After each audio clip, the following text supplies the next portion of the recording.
The decedent is wearing a long-sleeved, white, collarless shirt. Tied loosely around the right wrist, overlaying the sleeve of the shirt, is a white cord.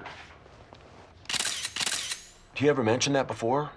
He'd broken into his own basement? No. And you believe him, that he'd do something like that? Of course. Why would he lie? Okay. So the two of you come through the room with the broken window. You go through the boiler room towards the door at the end. And Ramsey's ahead of you, is that right? Exactly. Like earlier. Like earlier? What do you mean? Were you two down there before? Not John. Me. I told you that. Or did I tell the woman detective? Maybe I told one of the uniformed policemen. I know I told somebody. Well, tell me now. Well, a few minutes after my wife and I got there, I searched the house. You know, room by room. JonBenet. John. Then I went down into the basement, and that was the first time I saw the broken window. Actually, I picked up off of the floor a shard of glass and placed it on the window ledge. Then I went through the boiler room to the room at the back. I opened the door. You opened the door? Yes, but I didn't see anything. The room was pitch black. I felt around for a light switch, and when I didn't find one, I went back upstairs. Did you see anything? The room was pitch black. Mr. White, what time was this? Maybe 6:30. Somebody got into that house. I don't know how, but they did. They wanted to hurt that family. They're a beautiful family. And she was the most beautiful child.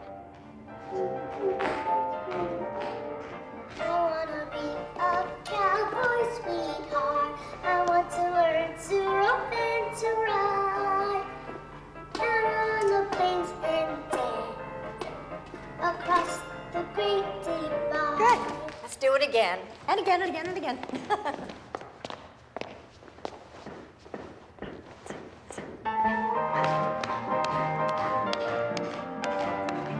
Crossover.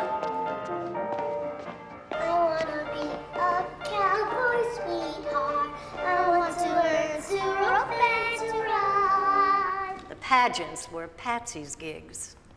Well, she had the money, she had the costumes. And she had JonBenet. You've got the picture right there. Wrapped around the neck is a length of white cord, which is flattened and measures approximately a quarter inch in width. It appears to be consistent with the cord that is around the wrist. This wooden stick is irregularly broken at both ends, and there are several colors of paint and glistening varnish on the surface. Fluorescent examination indicates smears of residue on upper right thigh. Marking is item 24. I hear she still wet the bed. Is that true? Oh, yeah. Every morning. When I came in, Patsy already had the sheets off the bed and into the washer. The blanket was already in the dryer. Which blanket? JonBenet has her own special white blanket. Did Patsy ever get upset by all this bedwetting? I mean, day after day washing those sheets? What's the big deal? The washer's right outside the bedroom. Do you ever notice any unexplained bruises? Unexplained? You know, a bruise that doesn't look like it was made by a fall or a bump. No. Did she ever complain to you about being hit by either of her parents? No. Did you ever see Patsy or John raise a hand to her? Never. Never. You don't understand these people. Patsy is just a sweet person. She spends every spare minute with those kids. Bedtime stories, school projects, whatever they needed. The Ramseys loved their children. As a typical kidnapping ransom note you might find in any movie scenario. Investigative sources have told us the note directed the family to pay $118,000. It also mentioned future demands, conditions the police planned on meeting. The Boulder police held an 11 o'clock press conference this morning. There wasn't a thorough search of the house conducted initially. It's a fairly large structure, and we had no reason to believe the child was in the house at that time. We were treating it as a kidnapping for ransom, based on the statements of the parents and on the contents of the note. Yeah, Captain. Yeah, well, I really appreciate the offer, Captain, but I don't want you to have to leave Denver short-handed, not with all the murders you have over there. I will, and thanks for calling. Back. Everybody's being so damn generous. Denver PD, Sheriff's Office, even the FBI wants to hold our hand. So what do you got? John Eller. Yeah, go ahead. Preliminary test indicates that the ransom note was written on paper, torn from a pad, found in the Ramsey house.